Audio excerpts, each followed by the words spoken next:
kembali kepada Nabi Ibrahim. Hakikat yang datang kepada Nabi Ibrahim itulah yang kemudian menjadi acuan sembahan di dalam ajaran agama Islam. Di dalam Al-Quran diterangkan dalam surah Al-Baqarah tentang konsep Tuhan, yang kemudian esensi daripada itu adalah sembahan daripada Nabi Ibrahim itu sendiri. Ketika dikatakan kemudian dalam Al-Quran surah Al-Baqarah ayat 130,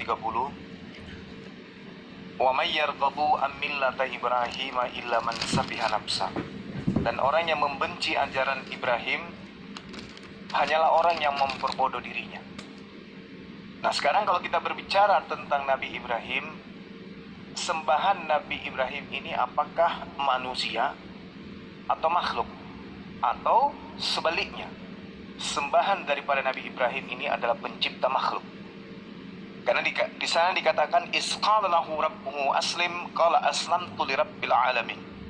Lalu keturunannya kemudian diajarkan oleh beliau, wa wasabiha Ibrahimu banihi wa Yaqub ya baniya innallaha astafa lakumuddin fala tamutunna illa wa antum muslimun. Nabi Ibrahim mengajarkan kepada keturunannya, begitu juga keturunan Nabi Yakub, wahai anak-anakku, sesungguhnya Allah telah memilih jalan ini untukmu, maka janganlah kalian mati kecuali dalam keadaan muslim. Jadi mereka keturunan ini dari Nabi Yakub diajarkan untuk mati dalam ketaatan. Nah, sedangkan kalau kita berbicara mengenai Kristen sendiri itu menuhankan apa yang tidak disembah oleh keturunan Nabi Ibrahim. Qulu amanna billahi wa ma unzila ilaina wa ma unzila ila Ibrahim wa Ismail wa Ishaqa wa Yaqub wal asbati wa ma uti Musa wa Isa wa ma utiyan nabiyyuna min rabbihim. Jadi Nabi Ibrahim, Ismail, Ishak, Yakub dan anak keturunannya sampai kepada Nabi Musa dan Nabi Isa itu menyembah kepada hakikat yang maha suci lagi maha tinggi. Sedangkan Kristen ini menyembah manusia. Jadi pembedanya di situ sangat jelas, laksana langit dan bumi. Demikian. Silakan.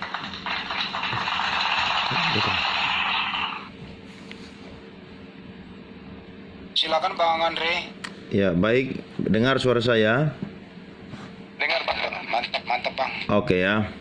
Baik, terima kasih Bang Suma sudah menjelaskan apa yang menjadi topik malam hari ini. Saya coba menggiring Bang Suma untuk membuka Alkitab. Apakah Bang Suma punya Alkitab?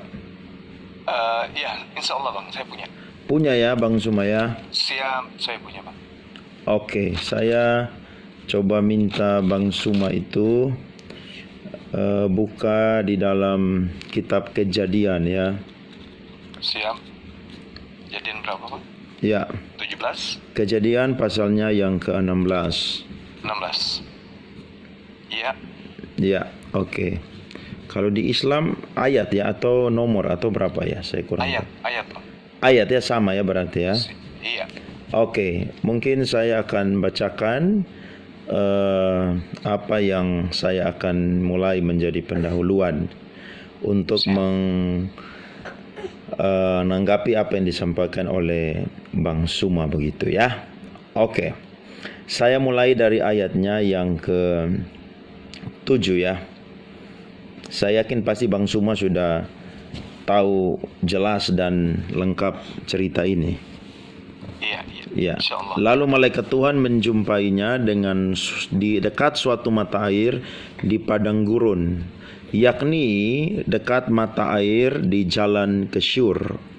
Katanya, Hagar hamba Sarai, dari manakah datangmu dan kemanakah pergimu? Jawabnya, aku lari meninggalkan Sarai nyonyaku. Lalu kata malaikat Tuhan itu kepadanya, kembalilah kepada nyonyamu, biarkanlah engkau ditindas di bawah kekuasaannya. Lagi kata malaikat Tuhan itu kepadanya, aku akan membuat sangat banyak keturunanmu sehingga tidak dapat dihitung karena banyaknya. Selanjutnya kata malaikat Tuhan itu kepadanya, engkau mengandung dan akan melahirkan seorang anak laki-laki dan akan menamainya Ismail. sebab Tuhan telah mendengar tentang penindasan atasmu itu. Seorang laki-laki yang lakunya seperti keledai liar. Demikianlah nanti anak itu tangannya akan melawan tiap-tiap orang, dan tiap-tiap orang akan melawan dia. Dan di tempat kediamannya ia akan menentang semua saudaranya, dan seterusnya. Nah, tadi apa yang disampaikan oleh Bang Suma itu berbicara tentang kedua agama besar, yakni Islam dan Kristen ini tidak luput dari satu pribadi di mana Allah memulai untuk menurunkan keturunan dari Ishak dan Ismail itu adalah lewat Abraham. Betul ya Bang Suma ya? Iya, betul. Oke, berarti memang keturunan Ishak dan keturunannya Ismail ini adalah keturunan yang murni berasal atau darahnya berasal dari Abraham. Nah, dari apa yang saya sampaikan kepada Bang Suma, Alkitab mencatat dengan jelas bahwa keturunan yang dipilih adalah keturunan yang berasal dari Ishak, bukan dari Ismail. Ya, kalau Bang Suma itu baca ya di Kejadian pasalnya yang ke 21 ya. Bang Suma bisa baca Kejadian pasal 21. Halo? Iya, bisa. Iya.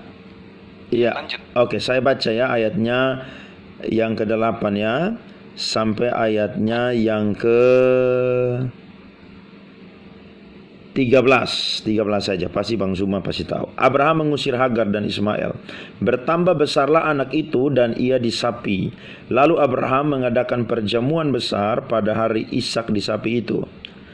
Pada waktu itu Sarah melihat bahwa anak yang dilahirkan Hagar perempuan Mesir itu bagi Abraham sedang main dengan Ishak anaknya sendiri.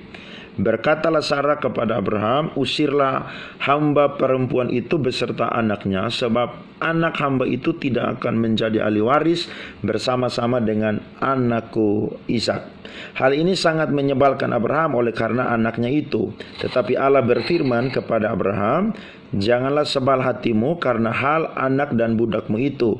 Dalam segala yang dikatakan Sarah kepadamu haruslah engkau mendengarkannya, sebab yang akan disebut keturunanmu ialah yang berasal dari Ishak. Tetapi keturunan dari hambamu itu juga akan kubuat menjadi suatu bangsa karena ia pun anakmu. Jadi ayat ini jelas bahwa Islam dan Kristen adalah agama yang lahir dari satu orang pilihan yang punya Allah yang disembah, yakni monoteisme, yakni Allah, yakni Abraham. Betul ya? Iya. Nah, tetapi yang istimewa di sini, yang menjadi keturunan yang istimewa yang dipilih oleh Allah, dan keturunan itulah yang akan melahirkan Yesus Kristus, adalah keturunan yang berasal dari Ishak. Betul? Iya, benar Bang. Ya. Yang kita bahas ini tentang konsep Tuhannya Islam dan Tuhannya Kristen. Ada hubungannya sebenarnya yang Abang bawa ini. Data-data ini sebenarnya nggak ada hubungannya. Ya, karena kita sedang membahas tentang Tuhan yang diperkenalkan Abraham atau Ibrahim. Sedangkan Kristen memperkenalkan Tuhan dari manusia, yaitu Yesus. Sebenarnya kalau berbicara mengenai Ishak Ismail, kami dengan saudara kami Yahudi nggak ada masalah Bang. Iya. Sama-sama beriman. Iya, maksudnya saya memberikan pengantar ini, nanti baru saya masuk ke poin yang Bang Suma maksudkan begitu. Iya, jadi begini. Jadi kekristenan itu menyembah Tuhan Yesus itu merupakan sebuah iman yang bukan tidak berfakta atau tidak berlogika begitu. Tapi kekristenan itu menyembah Tuhan Yesus karena iman Kristen itu adalah iman yang objektif. Iman yang objektif berarti iman yang tertuju kepada satu objek. Dan objek itu adalah Yesus Kristus. Nah, ketika kita mempelajari tentang Yesus Kristus, maka Yesus Kristus itu ketika dia menjadi manusia, dia itu justru menambahkan kodrat manusia itu ke dalam keilahiannya. Sehingga walaupun dia itu dalam konteks berinkarnasi, tapi dia pun juga adalah Tuhan. Mengapa orang Kristen mempercayai dia adalah Tuhan? Rasul Yohanes itu menuliskan surat Injil Yohanes itu untuk menentang ajaran-ajaran yang berkembang pada abad pertama dan abad kedua, yakni Gnostik. Di situ Rasul Yohanes membantah bahwa logos itu bukan sekedar akal budi, logos itu bukan sekedar pengetahuan, logos itu bukan sekedar ide, tapi logos itu adalah firman sendiri, yakni pribadi daripada Tuhan Yesus sendiri. Sehingga kalau Bang Suma baca Yohanes pasal 1 ya, Yohanes pasal 1 ayatnya yang pertama ya, saya kasih ayat yang pertama saja. Saya bacakan ya. Pada mulanya adalah firman. Firman itu bersama-sama dengan Allah dan firman itu adalah Allah. Nah, kalau Yesus itu cuman sekedar ide, Yesus itu cuman sekedar manusia, bagaimana Yesus itu pernah bersama-sama dengan Allah atau Elohim atau Theos yang ada di surga? Tidak pernah Alkitab mencatat bahwa ada seorang nabi yang dicatat di dalam perjanjian lama, bahkan sampai kepada zaman Yohanes Pembaptis yang ada di perjanjian baru, yang pernah ada bersama dengan Allah di surga. Itu tidak pernah ada. Kalau nabi yang diangkat oleh hidup-hidup ke surga, itu seperti Henok dan juga seperti Elia, mereka mengalami penentuan Allah, mereka itu tidak mengalami kematian, tapi diangkat hidup-hidup ke surga. Tapi Yesus Kristus ini adalah pribadi yang ada bersama dengan Allah di surga, bersama dengan Elohim, bersama dengan Theos itu ada di surga. Jadi dasar inilah yang menjadi keyakinan orang Kristen bahwa Yesus Kristus itu bukan sekedar manusia yang sejati, tapi dia pun juga adalah Allah yang sejati. Sehingga dia adalah satu-satunya pribadi yang dipercaya dan disembah karena dia adalah pribadi yang menjadi objek dari iman kekristenan. Dan saya mau berkata bahwa nilai dari iman Kristen itu tidak tergantung dari siapa yang mempercayai, tetapi siapa yang dipercaya. Itu yang menjadi keyakinan dari iman Kristen. Ya, mungkin dari saya itu dulu. Bang Suma silakan menanggapi. Ya, baik. Terima kasih, Bang. Ya. Jadi sekali lagi saya katakan bahwa Tuhan yang diperkenalkan kemudian oleh Nabi Ibrahim alaihissalam atau Abraham kepada keturunannya itu berbeda dengan yang diimani atau yang disembah oleh orang Kristen hari ini. Karena Tuhan yang disembah oleh Nabi Ibrahim itu tidak serupa dengan makhluk, dan Tuhan yang disembah oleh Nabi Ibrahim itu bukan manusia. Bukan manusia. Bahkan dikatakan kemudian di dalam kitab Kejadian 17 nomor 7, aku akan menjadi sembahanmu wahai Abraham, sembahan anak-anakmu, sembahan keturunanmu secara turun-temurun. Makanya orang Yahudi sampai hari ini tidak menyembah Yesus, karena mereka sudah mendapatkan perjanjian kekal di dalam Kejadian 17 nomor 7 itu. Bagaimana keturunan Nabi Ismail, keturunan Nabi Ishak hanya menyembah kepada hakikat pencipta saja. Wahakimoti et bariti beni ubenika uben sa'arak sa'araka ahareka ledoreatam libit olam. Jadi hanya merujuk kepada apa? Lelohim ula sar'aka ahareka, kepada keturunan Abraham. Itu hanya menyembah kepada satu hakikat saja. Dan satu hakikat ini tidak pernah berubah menjadi makhluk, tidak pernah berubah menjadi manusia, tidak pernah berubah menjadi daging, tidak pernah berubah menjadi roh. Itu yang kami sembah. Dan itu adalah perjanjian kekal yang tidak bisa kemudian dirubah oleh kekuatan apapun. Makanya di awal tadi ketika dikatakan, saya membuka narasi saya di dalam Al-Quran, dikatakan kalu aman nabillahi wa ma unzila ilaina wa ma unzila ila Ibrahim wa Ismail wa Ishaqa wa Yaqub wal asbati wa ma utitu Musa wa Isa. Jadi semua keturunan Nabi Abraham itu keturunannya semuanya menyembah kepada ilah yang satu, yaitu yang kami sebut yang maha suci lagi maha tinggi. Nah sedangkan mohon maaf yang disembah oleh Kristen ini tidak maha suci, tidak maha tinggi, tetapi manusia, benar-benar murni 100% manusia. Pernah jadi orok, pernah jadi embrio, pernah jadi daging, pernah jadi darah, kemudian menjadi tulang, menjadi kulit, dan seterusnya. Sebagaimana dalam Efesus 2 nomor 9, Efesus 2 nomor 9, Kolose 2 nomor 9, dan Efesus 2 nomor 6 sampai nomor 8. Itu bukan sembahan Bani Israel dan juga bukan sembahan Bani Ismail. Nah, jadi bagaimanapun hebatnya orang Kristen bernarasi Tuhannya Yesus begini, ya 2000 tahun orang Yahudi sejak Kristen ini mendirikan bendera sendiri, 2000 tahun orang Yahudi tidak pernah kemudian mau menerima Yesus ini sebagai pengganti daripada Tuhan mereka yang maha suci lagi maha tinggi. Mungkin itu yang ingin saya sampaikan, bahwa di gereja mungkin orang-orang akan mengajarkan Tuhannya Yesus begini dan begitu, tapi bagi kami penganut ajaran samawi, agama langit, itu tidak pernah sedikit pun untuk jatuh cinta atau menaruh hati terhadap sembahan orang Kristen yang hanyalah manusia. Demikian Bang, silakan. Oke, saya masih punya waktu Bang Zuma. Iya, silakan Bang, silakan. Oke, ya, berkaitan dengan apa yang Bang Zuma sampaikan, perlu diperhatikan bahwa memang Israel itu adalah bangsa pilihan Allah. Itu jelas bagaimana Tuhan menyatakan dirinya yang berkata bahwa aku adalah aku, atau Yahweh, ya. Nah, Israel ini adalah umat pilihan Tuhan, tetapi karena mereka itu mengejar yang namanya perbuatan bukan iman, sehingga keselamatan itu bisa sampai kepada bangsa-bangsa lain, yakni bangsa-bangsa non-Yahudi.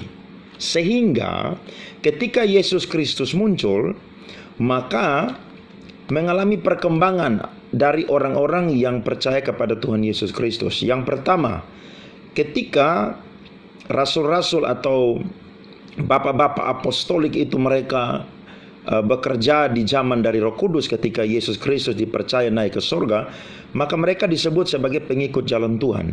Ada satu orang yang sangat jahat yang bernama Saulus. Dia mengejar orang-orang pengikut jalan Tuhan. Dia menangkap mereka, memasukkan mereka dalam penjara, bahkan juga ada yang dibunuh.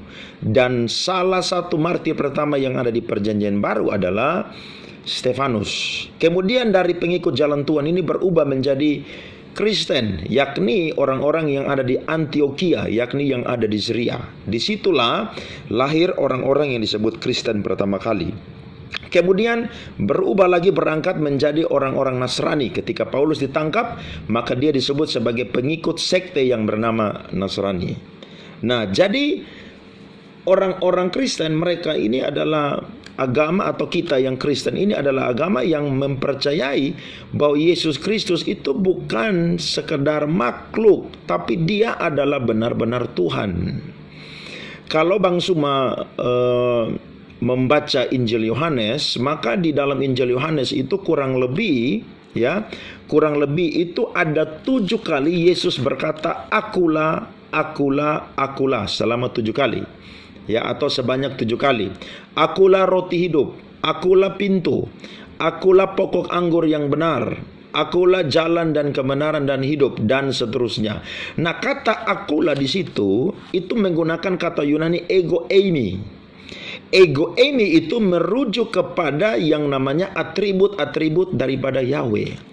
Nah, ketika Tuhan mengutus Nabi Musa untuk membawa orang Israel keluar dari tanah Mesir, maka Tuhan memperkenalkan satu pribadi yang harus diceritakan atau diberitahukan oleh Nabi Musa kepada Bani Israel, yakni Tuhan mengatakan kepada Musa bahwa sampaikan kepada mereka, aku adalah aku, yakni Allah yang disembah oleh Abraham, Ishak, dan Yakub. Sehingga orang Israel akan tahu bahwa Allah yang disembah oleh Abraham, Ishak, dan Yakub adalah Yahweh itu sendiri.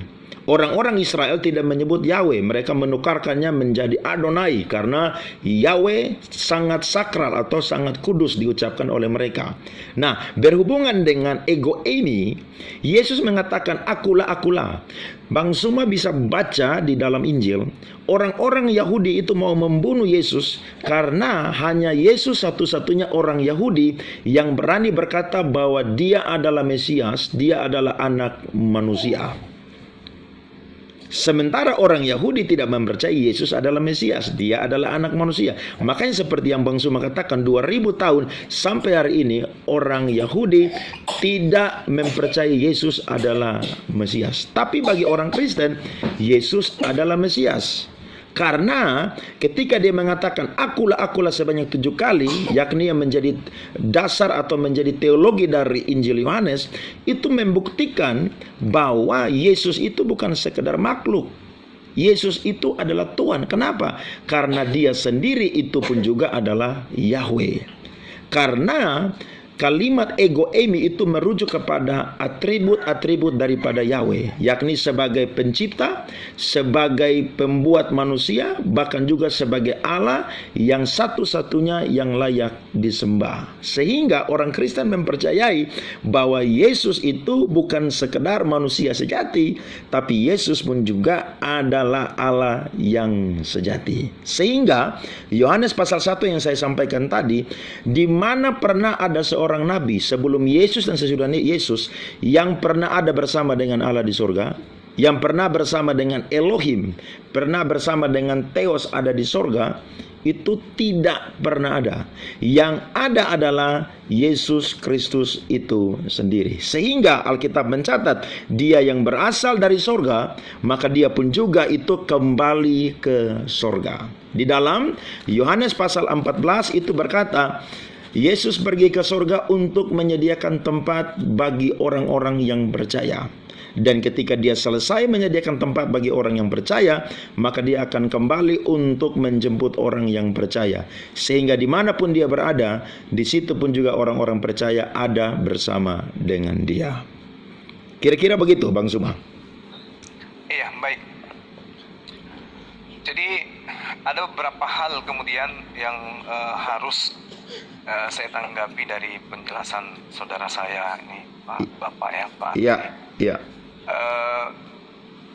Yesus itu mau dipercaya, itu betul. Di dalam Yohanes 11:42, aku tahu bahwa engkau selalu mendengarkan aku. Tapi karena orang banyak yang ada di sini yang berdiri mengelilingi aku mengatakannya supaya mereka percaya. Supaya mereka percaya apa? Supaya mereka percaya bahwa engkaulah yang telah mengutus aku. Berarti Yesus itu mau dipercaya bahwa dia adalah utusan. Makanya saya katakan bahwa berjuta perangkat untuk dijadikan Yesus itu Tuhan, itu tak akan pernah membuat orang Yahudi dan orang Islam untuk bergeming dengan mengatakan bahwa Yesus itu adalah Tuhan. Karena faktanya memang Yesus itu adalah manusia. Terkait dengan apa yang saudara saya sampaikan, ego eimi. Kalau kita belajar tentang kritik teks, ego eimi itu artinya itu tidak sesuai dengan yang selama ini dipahamkan atau didoktrinkan. Ego eimi itu artinya aku saja. Kalau kita ingin menggunakan akulah dia, maka harus merujuk kepada original teks Yunani yang mengatakan ego eimi autos, akulah dia itu baru tepat. Kalau hanya kata ego eimi, pernyataan-pernyataan itu memang betul. Di Yohanes 6, Yohanes 8, Yohanes 10, Yohanes 11, 14, 15. Yesus selalu berkata ego eimi ho artos, ego eimi to potas tau kosmau, ego eimi de tora tor purbaton, ego eimi ho painon ho kalos, dan seterusnya. Banyak Yesus mengatakan, memang banyak. Tapi ingat, Samuel juga mengatakan ego eimi. Contoh di dalam Samuel 2 nomor 20. Apakah berarti Samuel juga ini adalah Tuhan, atau Abner ini juga adalah Tuhan? Ketika dia menjawab, ya aku ego eimi, apakah dia juga Tuhan karena dia mengatakan ego eimi? Atau apakah Yudas juga Tuhan ketika Yudas berkata ego eimi? Ataukah mungkin juga malaikat Gabriel juga adalah Tuhan ketika dia juga mengatakan ego eimi? Apakah Paulus juga Tuhan ketika dia juga mengatakan ego eimi? Atau Petrus juga Tuhan ketika ia mengatakan ego eimi? Oke. Ini sangat lemah. Ketika kemudian kata egomi itu merujuk kepada itu sangat lemah. Itu sangat tidak sepadan kemudian, karena yang diperkenalkan Abraham kepada keturunannya ketika dia mengatakan, aku akan menjadi Tuhanmu, Tuhan keturunanmu, dan ini adalah perjanjian kekalku secara turun-temurun. Aku akan menjadi sembahan keturunanmu, dari keturunan Ishak, dari keturunan Ismail, dan aku akan menjadi sembahan mereka secara turun-temurun sebagai perjanjian kekal. Jadi perjanjian kekal Tuhan antara Abraham tidak bisa diganti dengan lahirnya manusia bernama Yesus ini. Makanya Yesus ketika datang di tengah-tengah Bani Israel, waspadalah. Hei kau Bani Israel, murid-muridku, waspada. Akan datang penyamar. Dan waktunya sudah dekat. Nah, inilah yang dimaksud penyamar-penyamar ini di dalam Lukas 21:8. Waspadalah kepada penyesat yang datang kepadamu, wahai muridku Bani Israel, dengan membawa-bawa namaku, mengatas namaku, sedikit bicara namaku. Dan dia akan mengatakan, akulah dia. Nah, itu dia. Poinnya itu di situ. Ya. Tapi kata Yesus, sebelum itu terjadi, penyesat ini terlebih dahulu menganiaya kamu. Penyesat ini menangkap kamu. Penyesat ini kemudian memenjarakan kamu. Itu kata Yesus. Jadi kita sudah sampai pada posisi bahwasanya Yahudi dan Islam, Bani Ishak dan Bani Ismail, itu tidak akan pernah sedikit pun menaruh hati kepada sembahan orang Kristen yang adalah manusia. Sedikit pun. Mau dibungkus dengan kata ego emi, atau akulah dia, atau akulah yang menciptakan segala sesuatu sekalipun, bagi kami Yesus itu hanyalah nabi. Kalau bagi Bani Israel, Yesus itu adalah anak haram, bagi kami Yesus itu adalah nabi. Nah, ketika kemudian saudara Kristen yang dipelopori oleh kekaisaran lalu menjadikan anak orang ini sebagai Tuhan dengan berbagai macam alibi, berbagai macam data-data yang kemudian didatangkan dari kitab internalnya Kristen itu sendiri, maka saya katakan 2000 tahun dan untuk Islam 1400 tahun tidak pernah sedikit pun menaruh hati kepada sembahan yang umat Kristen yang adalah manusia 100%. Demikian, Pak. Ya. Baik. Coba Bang Suma jelaskan yang saya sampaikan tadi dari Injil Yohanes pasal 1. Siapakah nabi yang sebelum Yesus dan sesudah Yesus yang pernah ada bersama dengan Allah? Karena Injil Yohanes adalah Injil yang cukup kuat meneguhkan iman kepercayaan dari orang-orang Kristen. Kalau Injil Yohanes tidak menangkal atau meruntuhkan ajaran sesat yang bernama Gnostik pada waktu itu, maka kekristenan tidak akan bertumbuh dan kokoh sampai hari ini. Tapi karena apa yang ditulis oleh Yohanes itu adalah sesuatu yang fakta, yang logis, sehingga orang-orang Kristen mempercayai Yesus itu adalah Tuhan. Karena tidak pernah Alkitab mencatat ada seorang nabi sebelum Yesus dan sesudah Yesus yang itu pernah ada bersama dengan Allah di surga. Tidak ada. Yang ada bersama dengan Allah di surga adalah Yesus Kristus. Dalam konteks penulisan Injil Yohanes pada waktu itu, Yesus sedang mengambil kodrat atau menambahkan kodrat manusiawi kepada keilahiannya. Oke, coba Bang Suma bisa jelaskan. Saya nanti akan berikan beberapa ayat lagi untuk membantah apa yang disampaikan oleh Bang Suma. Iya, baik. Cukup sederhana sekali, Bang. Yohanes 3, nomor 34. Siapapun diserahi tugas untuk menyampaikan firman, maka dia pada dirinya ada roh Tuhan. Nah, ketika berbicara mengenai Yohanes 1 nomor 1, yang pertama yang harus dipahami itu bukan sabda Yesus. Yohanes 1, sabda Yesus nanti muncul di data nomor 38. Dan itu juga bukan firman Tuhan. Itu adalah pengantar dari Yohanes. Saya ingin mengajak kita untuk memahami lebih jauh. Ada beberapa item kemudian ketika berbicara mengenai firman. Firman atau kalam atau sifat yang ada pada diri Tuhan. Wa kallamahu Musa taklima. Ketika dikatakan seperti itu dalam Al-Quran. Wa kallamahu Musa taklima. Dan Allah telah berbicara, berfirman kepada Nabi Musa dengan langsung. Bukan berarti kalam di sini, sifat di sini adalah kemudian bersama-sama dengan Allah, berarti itu adalah makhluk. Yang bersama dengan Allah itu adalah sifat. Yang melekat pada diri Allah itu adalah sifatnya, bukan makhluknya. Jadi bukan Yesus yang bersama dengan Allah, bukan Yesus yang bersama dengan Tuhan, tapi sifat Allah yang bersama dengan Tuhan, sifat berkata-kata yang melekat pada diri Tuhan, sifat pencipta, sifat maha kuasa, sifat maha bijaksana yang melekat pada diri Tuhan. Sehingga ketika dikatakan bersama-sama, yang bersama dengan Tuhan itu bukan anak Maria, yang bersama dengan Tuhan itu adalah sifat Allah. Yang kemudian nanti sifat Allah ini ketika Allah berkehendak, Allah kemudian Tuhan dalam hal ini kemudian berkata, aku ingin wanita bernama Maria itu melahirkan seorang anak. Maka lahir anak ini sebagai ciptaan. Itu yang pertama. Yang kedua adalah firman Allah atau kalamullah adalah sifat Allah. Itu memang betul bagian daripada Allah. Jadi kita harus bisa membedakan dengan kalamullah dengan kalimatullah. Kalau kalamullah itu adalah firman Allah, rangkaian kata-kata dan ucapan Allah.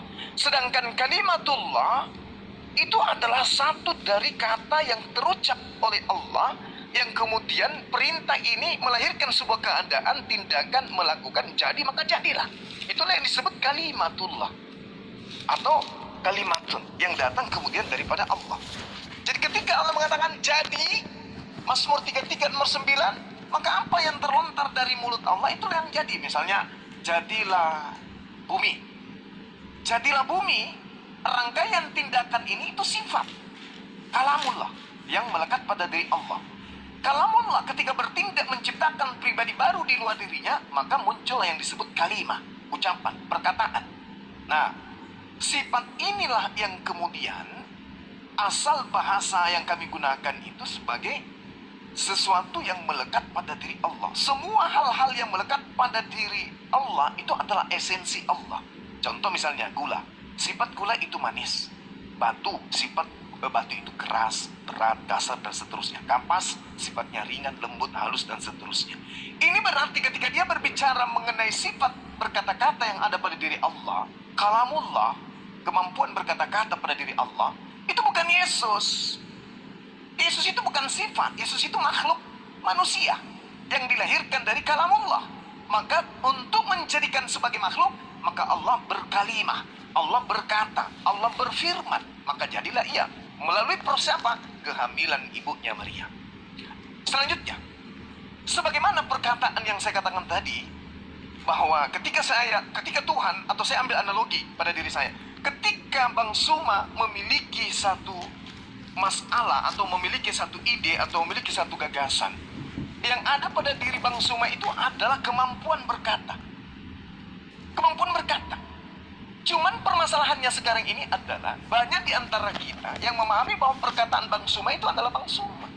Padahal ketika Bang Suma mengeluarkan kata-kata pada diri Bang Suma, yang keluar pada diri Bang Suma itu bukan mulut. Yang keluar dari Bang Suma itu adalah pribadi baru berupa suara. Suara itu bukan Bang Suma, tapi berasal dari kalam, berasal dari kemampuan berkata-kata yang ada pada diri saya. Saya kasih ilustrasi sederhana begini. Perkataan Bang Suma adalah bagian dari diri pribadi Bang Suma. Itu betul. Bagian dari pribadi. Itu perkataan. Namun, apabila perkataan Bang Suma itu sudah memiliki kehidupan sendiri, sudah memiliki kesadaran sendiri, sudah memiliki kehendak sendiri, maka itu sudah berbeda dengan Bang Suma. Itu bukan Bang Suma lagi.